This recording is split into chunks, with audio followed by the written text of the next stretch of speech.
হুগলির গ্রামীণ অঞ্চলে নাবালিকা কিশোরীদের নিখোঁজ হওয়ার সংখ্যা ক্রমশ বাড়ছে, যা উদ্বেগজনক। এমনই মন্তব্য করেছেন জাতীয় মহিলা কমিশনের সদস্য অর্চনা মজুমদার।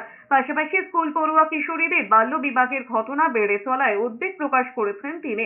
অর্চনা মজুমদার বলেছেন, গত 2 মাসে হুগলি জেলায় 800-র বেশি নাবালিকা নিখোঁজ হয়েছে, যা অত্যন্ত গুরুতর বিষয়। এই ঘটনা প্রতিরোধে প্রশাসনকে আরো কঠোর পদক্ষেপ গ্রহণ করার আহ্বান জানান তিনি। পাশাপাশি আরামবাগ মহকুমায় স্কুল পড়ুয়া মেয়েদের বাল্য বিবাহের প্রবণতাও বেড়েছে।